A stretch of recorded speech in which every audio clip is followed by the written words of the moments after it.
Good. It all started, you know, I would say right in my early 30s, maybe right as I was turning 30, and I had overheard a executive that I really admired, and she had sold several companies. She's very successful, and I'd overheard her describing that when at the birth of her children, she always worked from home on Fridays, and at the time, that was not a thing. Like now, working from home is so ubiquitous that it was, isn't, unheard of. But at the time, that was quite different. And so I said to myself, when it comes time for me to have kids, I want to do that too. And so when the time rolled around, I had to fight pretty hard for that right. I literally had to prepare a case and to show how I wouldn't, drop down in any productivity hours, and that everything would be covered. And I had to reassure like everyone, and that was something of really high value to me. And looking back, what is really significant about that is it really started to make it clear to me that my priority shifted from financial compensation to freedom compensation. And up until then, I was very eager at, bonuses and pay and comp, et cetera. And at that moment, it was like, oh no, I need to be able to be with my children, my child, and I can still get the job done. Now, that was 2015. And again, it was not like I really had to defend my right to work from home on Fridays. And I honestly was like penalized from it compared to other executives. And that's okay, because to me, that was like my value. And I was totally fine with it. So as things have evolved in my career, that prioritization of time with my kids and being able to like, hey, if I can get the work done, flexibility of hours and flexibility in being there for my children has continued to be a priority and focus. And where I've landed now, it's really clear that this role is like the reason I was drawn to this role and have made the role what it is like really centered around that value of being there for my kids. I added it up, and if you have a typical 9 to 5 and you're in the office, I added it up and I was like, wow, I'm only spending like 3 hours a day with my kid.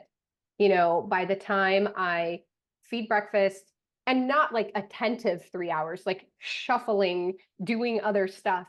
You get home from work and then you're busily doing things, feeding, blah, blah, blah, preparing for bed, going to bed, etc. And it isn't like sitting down, playing a game for 3 hours. And so that became a really big priority for me, as I've said already. But, going through the lens of like, oh, I only have a couple hours a day with my kid. When I work from home, yeah, I'm still working, but at least I'm getting more interaction and visibility. And to me, that is a key value in my corporate escape, if you will. Welcome to this Corporate Escape Artists podcast, everybody. We are here today with Lauren Alexander from one of our favorite companies. So I'm also here with my co-host Heidi, and one of the favorite companies that we partnered with. Oh, it's almost been a decade since I have been working with Neurohacker, where Lauren is today. And Lauren, that story that you started with, I value freedom more than I value the compensation. I am exactly the same way, and my story is really similar. So you and I have a similar story in that what I like to say, we escaped corporate without quitting our jobs. And we both still work in the corporate area, but you have managed to find or carve out for yourself. We're going to learn today, how did you carve out for yourself the unique role that you've got today with the company that you're in? And it sounded like what I heard you say, like valuing my time with my kids was so important that it was hard to present the case because the company didn't want me to do it. But I knew what I valued more than anything, which is freedom and time with my kids, that I'm never going to get back. Yeah. So I love that you started off with that story, and we're going to dig into that to help all the people listening today of workers that aren't sure where to start and they don't know what to do, but they know they don't want to do what they're doing. Yeah. So, Lauren, welcome to the podcast. We're so excited to have you here. He's one of our favorite peeps in the biohacking world, and it's just an honor to have you. So, thank you for your time. I can totally resonate too with that. Like, there's this deep maternal, right, longing to like, I want to be there for my children. I actually stayed home with my children for 7 years, and that was a big sacrifice. So I have a little bit, different story than you and Thaddeus. But I think, part of this podcast is about, really being an inspiration for somebody who's like, who you were, however many years ago that was you, that person listening now, like, what did you do? So I think we should just jump into it and say, like, how did you change your mindset and how did you take those steps to, get your position at Neurohacker? Yeah. I mean, I think there's a couple questions baked into that. One is like how did I defend my right to work from home? And then how at Neurohacker, so when I was hired at Neurohacker, their office was about 35 minutes from my house. And I told them, really clear, oh, I work from home from Fridays.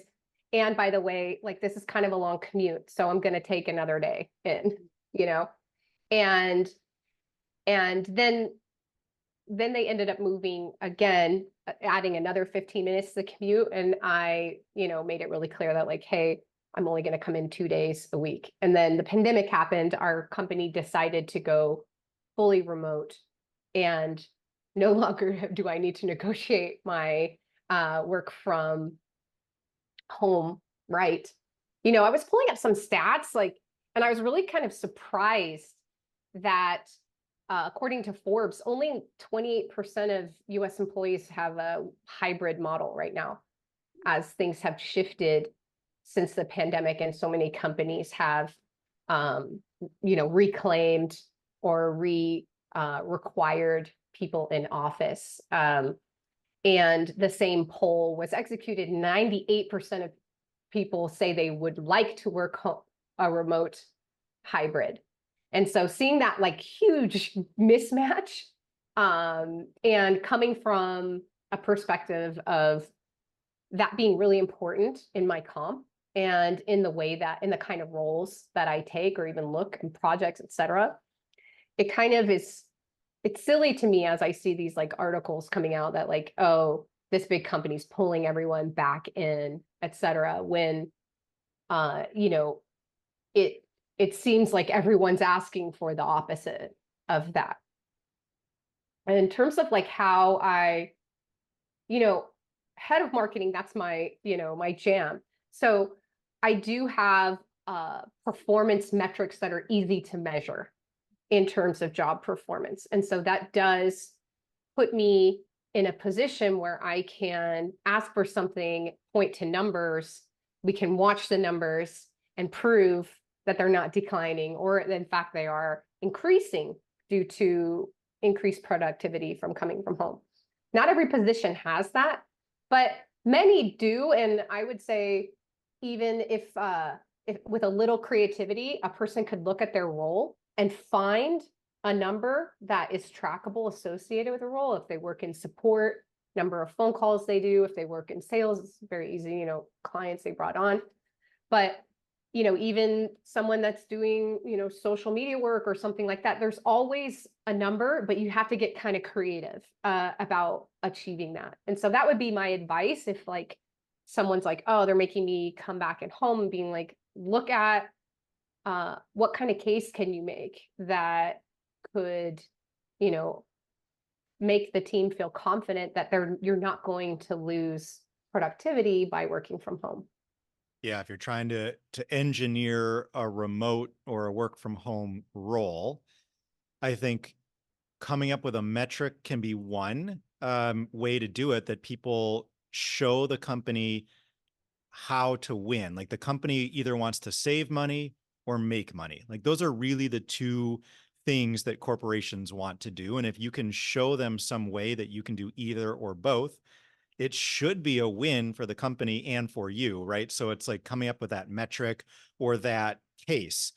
But early on, when you were telling your story, Lauren, for whatever role you were in at some point before Neurohacker, you wanted to work remote on Fridays. You needed to build a case for that. And what I'm always interested in is most people are really scared to ask for what they want and make it be known. And they tend to think if I ask for this thing, I'll be treated differently. Somebody will know I don't want to maybe be here in the office and I may not have the opportunities that other people have. So can you describe how you changed, as Heidi asked too, how did you change your mindset to give you the confidence to go in for and to ask for what you wanted? Yeah, that's tricky for everyone, even me with that, I'm constantly negotiating deals. So I have probably a little bit thicker skin than others in this area, but um, it was so important to me that it wasn't not going to happen. And so I think that like that drive or that purpose is really key. If you're just trying to get work from home because someone else at another company, is, and you don't have a real strong purpose behind it, it's going to be difficult, and likely that passion or that purpose won't be conveyed as strongly as someone who does have a purpose behind it. And so I think that was really key to me, that I had a purpose and I was really locked in on that I wanted to spend more than 3 hours a day with my kids Monday through Friday. And even if I could carve out one extra day, that was a huge, huge win for me. Definitely. So having a why, having a purpose, and part of your dream was freedom. So it was like, I have a purpose, my kids, I value freedom. So it seems like you really knew the things that you valued most. And the only way that you were going to have more of what you valued so highly was to speak up and to ask for things that were outside the norm for your company. Yeah, exactly. And so how did it go? Like when you presented that, you presented it, I assume, to your boss, or did you present it to HR? Like how Yeah. do you go about that? Well, my role, I was an executive at the time, so I presented directly to the CEO. And uh it, I'll get back to you, I'll think about it, etc. So it wasn't like a immediate yes or anything like that. And again, that strong purpose fortified me to continue to pursue that, and also to work really hard on Fridays once I did get the yes, to prove it out. Now, luckily, I've been doing it long enough. I mean, working from home is hard without discipline. And there are some people who don't thrive in that environment and should be in an office and aren't as productive, but there are a lot of people that, following some regimen and some rules are extraordinary. And I found that I actually am way more productive from home, or more, using that time that I would for commute and getting ready and all the unnecessary wait time sucks that happen that go into that. I've used that time productively, but creating good habits, and one of the negative parts of the fully remote thing is the digital communication overload, like the amount of chats and things that are happening all the time for someone in my role. It's a lot, and it is something that I've really put attention into mastering, and I wouldn't even say right now I've mastered it. I'm just working hard to manage the excessive communication that goes on when you have remote employees and everybody is remote. Just the volume of reading and writing that's involved to keep everyone on the same page. I'd like to ask how you manage that, but first I want to bring back to you. You mentioned this perseverance of, well, I asked and I presented my case, and then it was kind of like, we'll think about it, and silence, and then nothing. And I go back to like you have to be okay with the unknown, because I did the same thing. I presented my case. I asked for a remote work assignment 15 years ago, and I was told no. That was my answer. And I still work for the same company. I've been remote for 15 years, but literally the first answer from the director at the time was absolutely not. And it took time, but I also had to be both persistent and serious. Like, I am, in my case, I am moving out of state. Whether I keep this job or not, this is what's happening.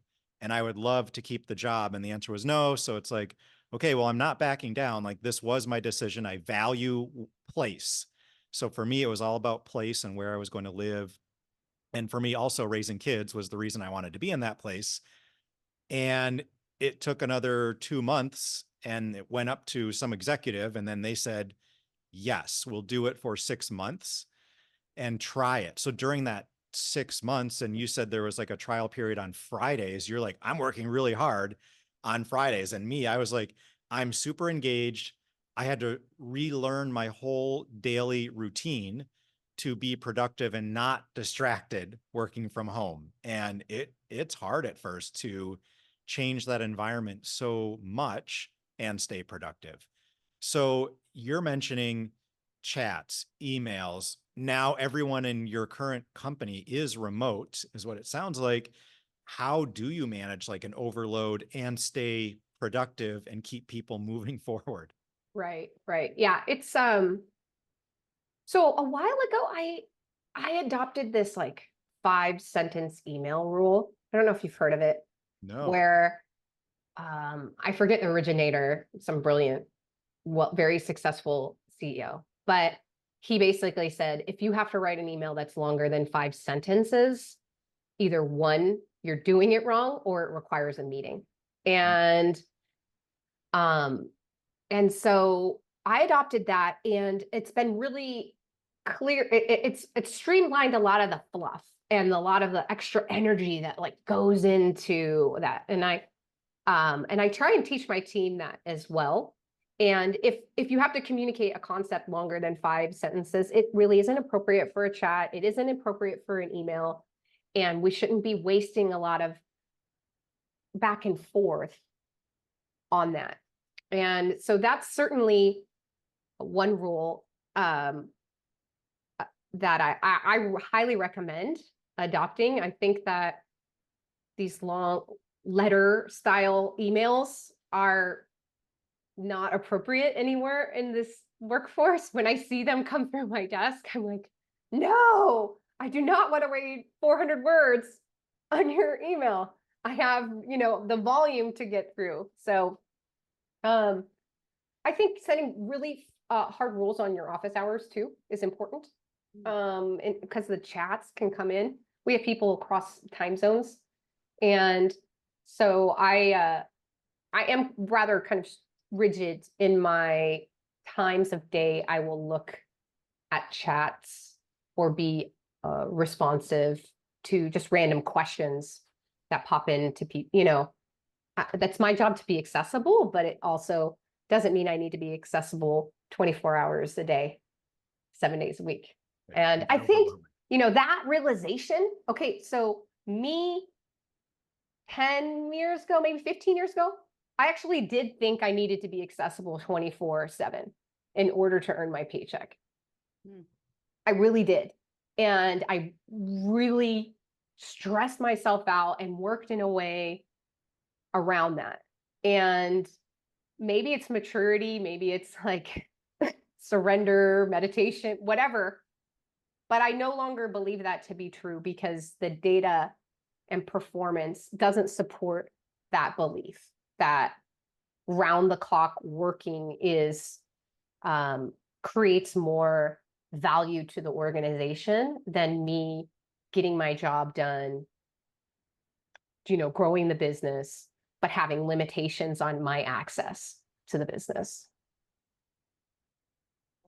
So what I heard you say is like you are working Fridays from home for some other company, and now you work fully remote, which was ultimately your goal, and you work for this other company, Neurohacker. How did you decide that you wanted a new role, and how did you find, or how did Neurohacker find you? Like, how did that happen? Yeah, it happened really organically, to be honest. I had put on my list. I had tried nootropics. And as a marketer, anytime I like try a product I really like, I'm like, man, I get how to market this. And so nootropics, I think I had tried them and I was like, oh man. And it just so happened that someone in my circle had announced that they were going to Neurohacker, a nootropics company in Encinitas, California. This was right at the beginning of when the company started. And I said it was interesting. I said, hey, let's keep in touch if you ever need consulting or something like that. And it was, literally like very organic. Like I wasn't really looking to leave my position or anything like that, but, fell in love with the product, quality of mind. Like I really had like life-changing experiences from taking that product. And as someone in marketing, like that's kind of what you want to have as your experience, that you're working on selling and creating new customers for a product that you absolutely adore. And so that was a big draw.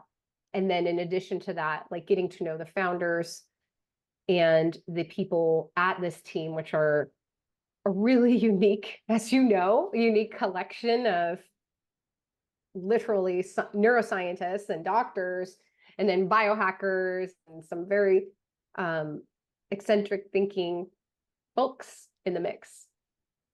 So fun. Okay, so that sounds like a very unique working experience and contrasting to like where you maybe came from. You said you're like in an executive role, Lauren. Mm-hmm. And then, so did you take like a little bit of a pay, Yeah. Mm-hmm. Yeah. Okay. So, and then as a role too, so you weren't you didn't come in as an executive. Yeah, I came in with the same Oh, you status. did? So yeah. Oh, okay. Okay. And I'm like, I don't know your guys' corporate lingo because I'm a corporate evader. I've always had evasion. But I guess that's, like one of the things that stood out to me when you were speaking, it was like how rare it is, how unique it is, that how excited you are about the actual company and the products that you're, not only taking, but like you work for this company, right? And I think that, a lot of people, they just go, oh, well, it's about money. It's about how much I get. And they don't really like, I don't know, like working for a pharmaceutical company or, God forbid, a company that does testing on animals, or, you know what I mean? Like there's a different level of consciousness that is perhaps, kind of wrapped into what you created. Like you created that at Neurohacker. And I just think that's really, it's really exciting. And as a woman, right? Like all these things, like a mom, and you love your job. I mean, I'm not going to speak for you in that, but it sounds like you're really excited about your job, which I think makes it, what I'm hearing is like a much more unique situation. I don't know if you can speak into some of those things. I would love to hear a little bit more. Yeah, I mean, it's really quite beautiful in my career journey as I reflect on the kind of leadership I'm surrounded with, as well as the kind of projects I get to work on. And it's literally like a dream come true, and kind of like one of those things that, I guess like speaking to your audience, like you might be in a role right now that really, really sucks, but like you can break through and have the job of your dreams and even beyond what you dreamed about. And sometimes it's like spooky to me. I'll be in a situation and it'll be like something I had longed for like 20 years ago, and just showing up at Neurohacker.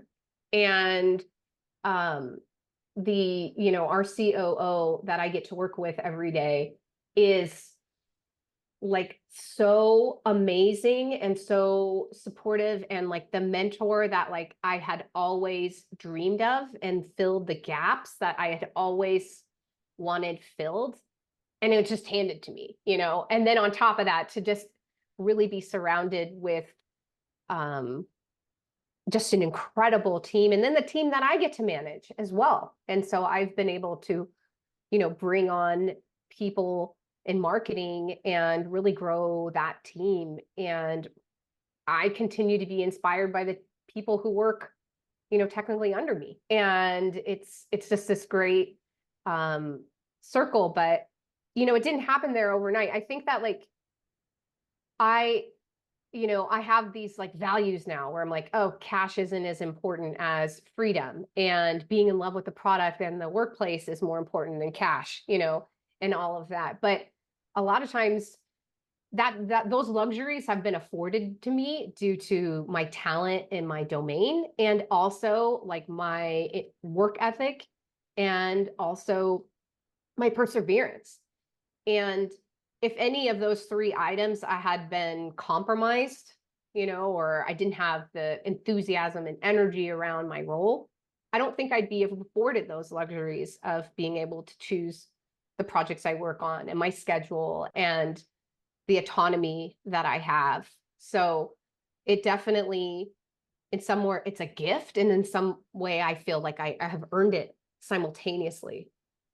Yeah. And I enjoy hearing some of these stories where I look at movement forward and upward as sort of a harmony or music, where in a note or a frequency that's ascending or rising, it starts out at the bottom and it's like this sort of sine wave where it moves up and you feel like, hey, I'm at the top and I want to just keep moving up. But typically to keep going up, the frequency comes down and then it goes up higher and then down and up higher. And so in my career, I chose to take pay cuts, and in some cases, like from director of a department down to like research scientist, because I knew what I wanted. And it was more important for me to get to where I wanted to be and to be doing the work that I wanted to do than it was to have a bigger title.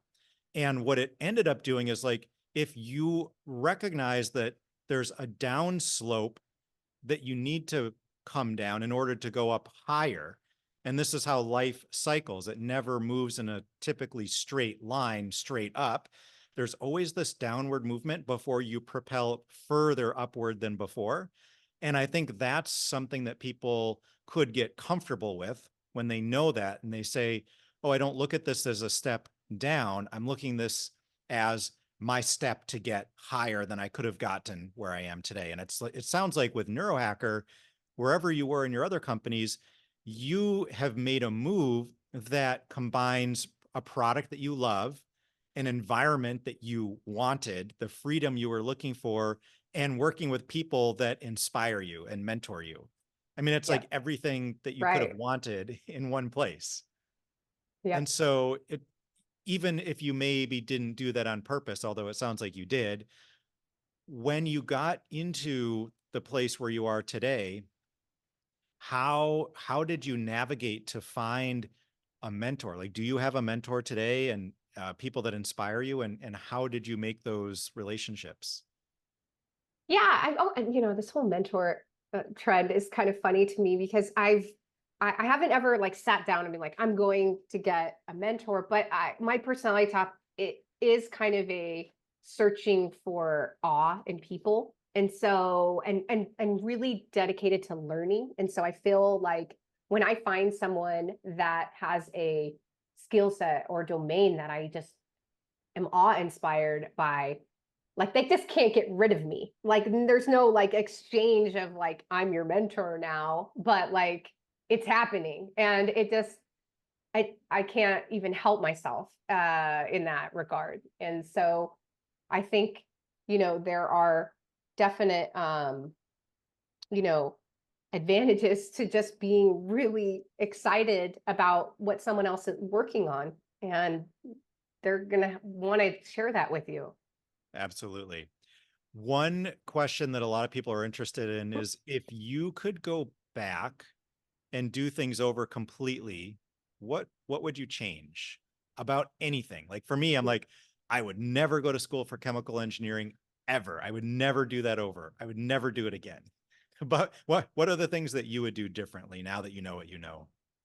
Yeah. I mean, in some ways, every brick was leading to the brick, the place I'm standing now. But I think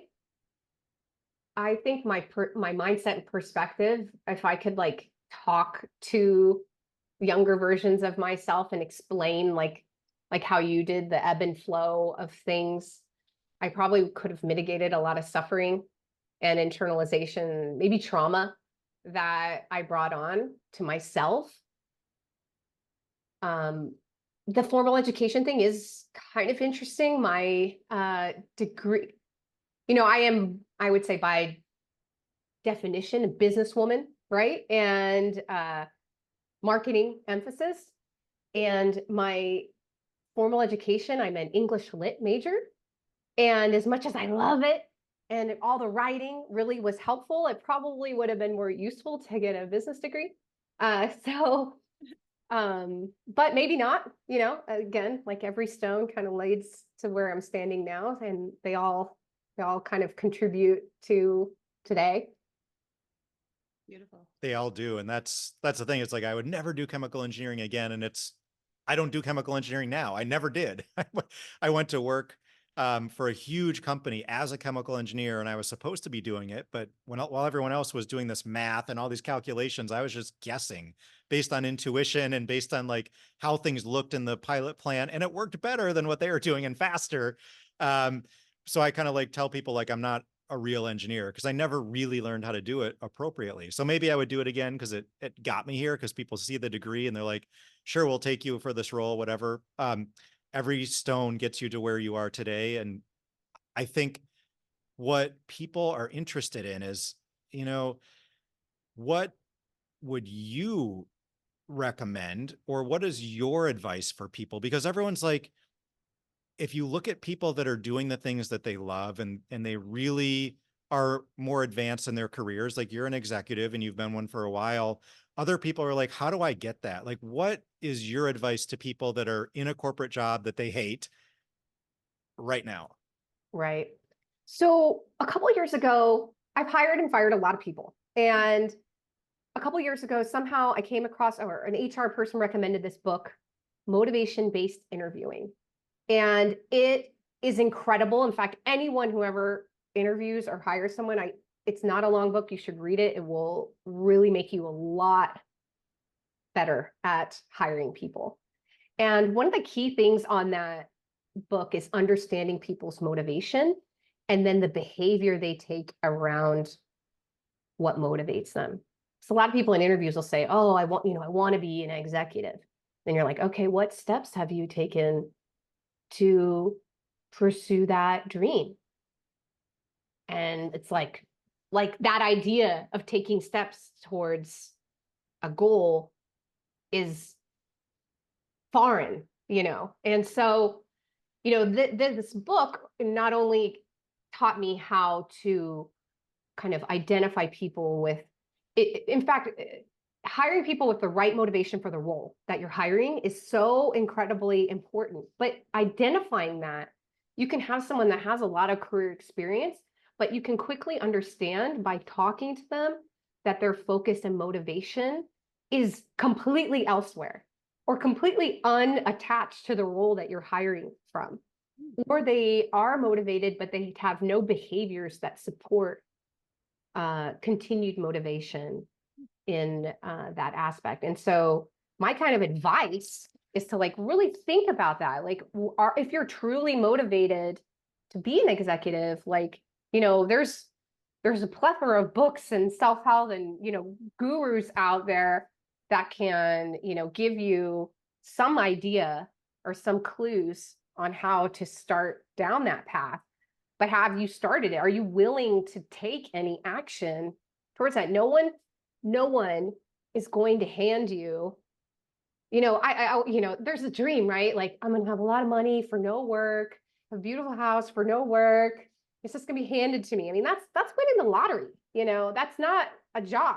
That's not a corporate experience. You have to earn it, and it has to be unquestionable. And then if you're a woman or a minority or anything like that, you got to do even more. And that's just the reality of where we're at today.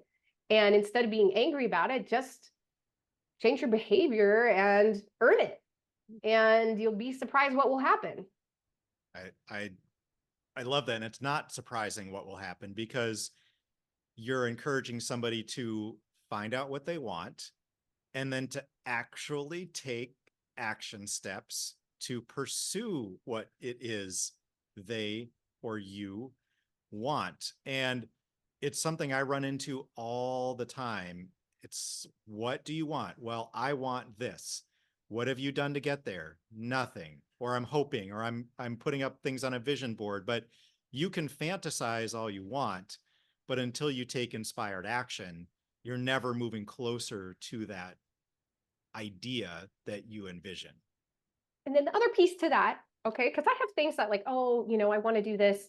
I never do it. And then I'm like, ask myself, I'm like, why don't I want to do this? And like, I really don't want to do that. Somehow it got on my list of things I want to do, but I don't really want to do it, And so then that comes like where you sit down with you have a little powwow yourself being like, hey, I thought I really want to be a corporate executive, but actually I don't want to do any of the work or any of the things that are required to be a corporate executive. I actually really want to grow carrots in my backyard. That's all I want to talk about and do. Go do that. You can make money doing anything well. I think that like that's the most exciting thing about our kind of world that we live in right now, of that the commerce opportunities are really huge. So you don't have to just be the corporate executive in order to make a satisfying living. Well, I love that you brought up the carrot because I know you're a gardener, and Oh, I was yeah. actually just gonna ask you that. I was gonna be like, how do you still have a garden? And I was just gonna like take a little bit of a left turn, and like I know you have kids and you have this corporate executive career, and you still maintain a garden, and I mean, so you have hobbies. It's not just like silos of things that you do, right? So do you want to talk a little bit about that, Lauren? Yeah, yeah. And actually, I'm obsessed with my garden and my chickens and all of that. And at the same time, many people are like, oh, you should Instagram, well, you should write a book about it, blah, blah, blah. And I'm like, I really don't need to market or monetize like my free time, like, and I know maybe that, again, this is like these values that emerge, that, I don't need to make money on everything I do, even if I could. Like, I would have a great gardening Instagram channel. I'm no doubt. Nootropics Instagram channel is fantastic, but I don't need to monetize that. And so that's, one of the things is just to enjoy it for what it is. And I guess you were asking how I structure that. And it is like, I was talking before, is that I have a work day, I have work hours. And then there are things that fall outside of those hours. I don't make myself accessible 24 hours a day. Now, I'm not going to sugarcoat it. As head of marketing, even when I'm taking time off, I am working a little bit every single day.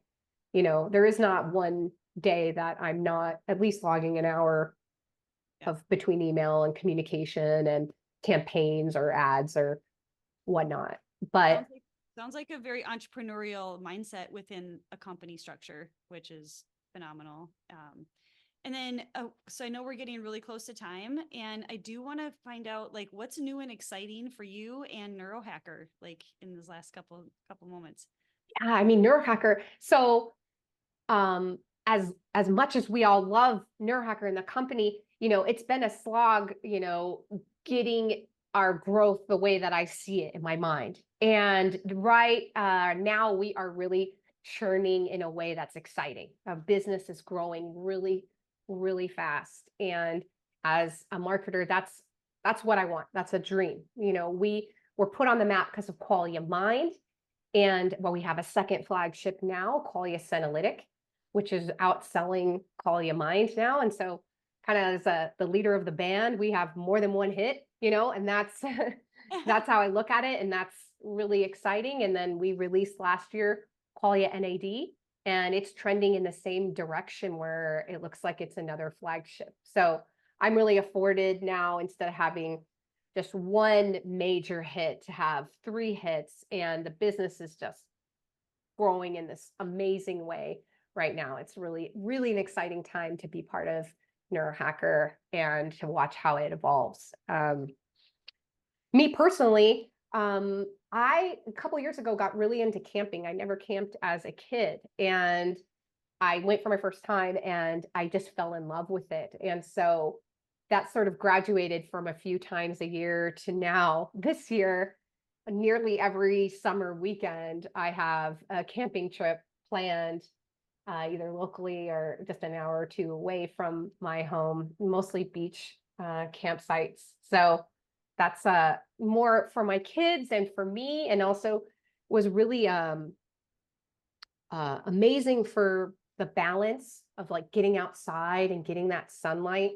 As much as I try to take breaks and know the importance of sunlight, I still, even in my very untethered remote experience, I neglect getting enough every day. So like having a weekend dedicated to being outdoors and nature has been so good for me on a health and mental well-being state.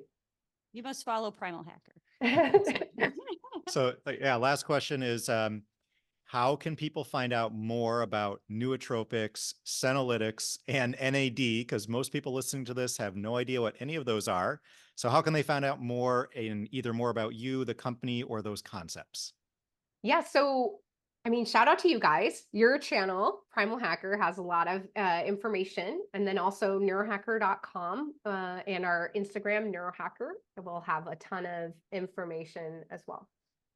Awesome. Well, I hope people check that out. I am going to pick Lauren's brain after this to have an entire podcast on how to use nootropics in corporate, because that idea just came to me. I think we have to do that, but I need someone to have on the podcast to represent how to use nootropics in a corporate environment. So Lauren, let us know who that can be over email.